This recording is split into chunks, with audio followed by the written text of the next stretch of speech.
Dengan sepeda ini mudah-mudahan kamu bisa mengubah nasibmu.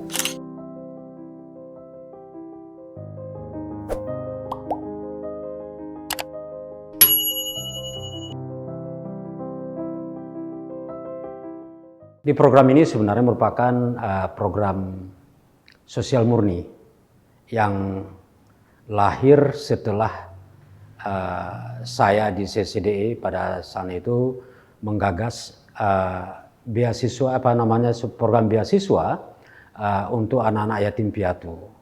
Program beasiswa itu saya beri nama dengan sebutan Sahabat Yatim Piatu. Pada saat itu hanya ada sekitar 51 orang yang bisa disasar lewat program beasiswa Sahabat Yatim Piatu itu. Nah, uang ini merupakan uang yang terkumpul dari orang-orang, dari teman-teman saya ketika saat itu membantu saya yang sedang bangkit dari keterpurukan, bangkit dari, kalau boleh kita mengatakan, kubangan daripada tsunami. Jadi teman-teman mengirimkan bantuan kepada saya, jadi saya merasakan bahwa pada saat itu ya terlalu banyak uang itu bagi saya karena lebih dari 100 juta yang terkumpul kepada saya. Lalu pada saat itu saya tanyakan, apakah boleh nggak saya gunakan untuk membantu orang-orang lain? Saya ingin membantu anak-anak yatim. Mereka mengatakan boleh, terserah Anda. Uang itu memang sudah milik Anda. Ya, makanya pada saat itu saya mengambil sekitar berapa persen untuk saya. Selebihnya saya jadikan sebagai cikal bakal untuk program beasiswa untuk anak yatim piatu. Nah, apa yang terjadi kemudian? Yang terjadi kemudian adalah dalam perjalanan ternyata anak-anak ini ketika saya memberikan beasiswa itu, sayang sekali ada uangnya tidak digunakan untuk sekolah. Padahal tujuan saya memberikan itu adalah agar mereka bisa bersekolah, bisa membiayai pendidikannya walaupun jumlahnya sedikit. Nah, jadi akhirnya pada tahun 2010 saya pada saat itu mencoba mengevaluasi program beasiswa itu dan akhirnya saya memutuskan saya harus mengubahnya. Nah, setelah saya memutuskan untuk mengubahnya, pilihannya adalah saya ingin memberikan bantuan berupa sepeda. Maka saya berikan nama programnya adalah program 1000 sepeda dan kursi roda untuk anak yatim, yatim piatu, dan anak miskin dan disabilitas di Aceh agar mereka bisa mengakses sekolah. Terutama mereka-mereka yang berada di daerah pedalaman yang tidak memiliki kendaraan umum, juga tidak memiliki sepeda motor di rumahnya.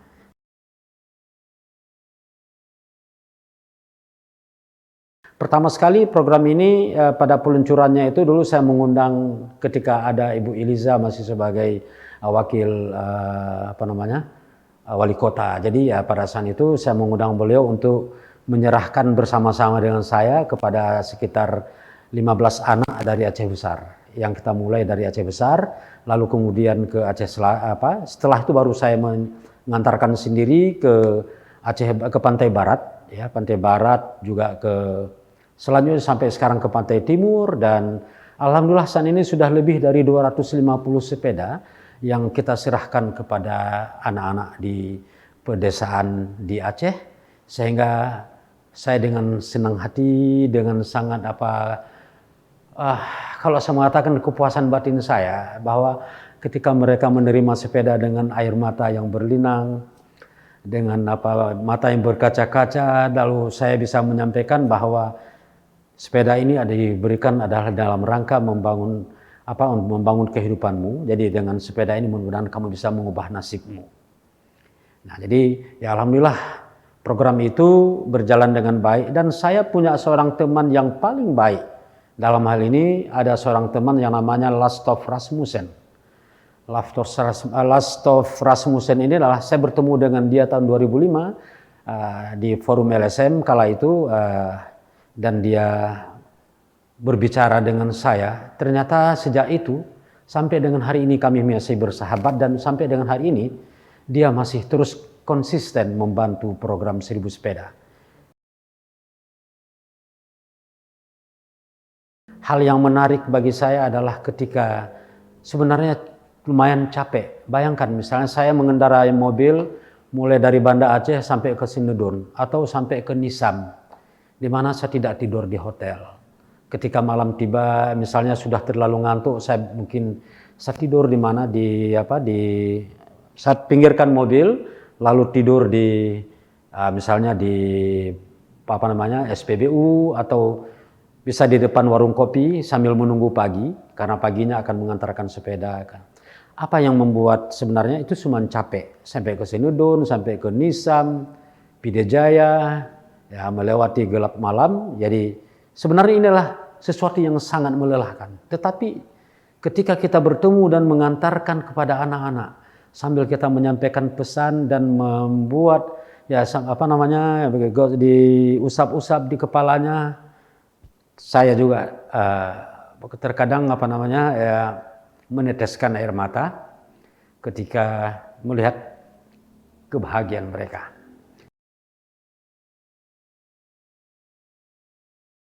Ini sekarang ini yang jadi persoalan adalah banyak yang meminta, tetapi jumlah sepeda saat ini kosong. Tetapi saya sudah memesan sepeda di sebuah toko sepeda yang sejak dari awal saya memesan sepeda situ. Saat ini sepeda dalam keadaan kosong, tidak ada sepeda yang yang sesuai dengan permintaan saya. Ada, tetapi dengan harga sepeda yang jauh di atas itu, sampai 4 juta atau 5 juta. Sementara sepeda yang saya beli selama ini sepeda yang bagus, tetapi juga dengan harga yang tidak terlalu mahal. Paling mahal saat ini saya membeli sepeda itu 2.530.000 satu unit sepeda. Saya membeli sepeda yang kualitas bagus, agar ketika anak-anak nanti menggunakan sepeda di sana tidak 2 kali pakai lalu rusak. Tapi insya Allah sepeda ini dengan kualitas yang bagus, dan bila perlu sepeda yang dipakai ini berbeda dengan orang-orang yang ada di kampungnya. Artinya sepedanya lebih baik. Sangat layak anak-anak miskin, anak-anak yatim, anak-anak piatu dan juga disabilitas memiliki sepeda yang bagus atau kursi roda yang bagus.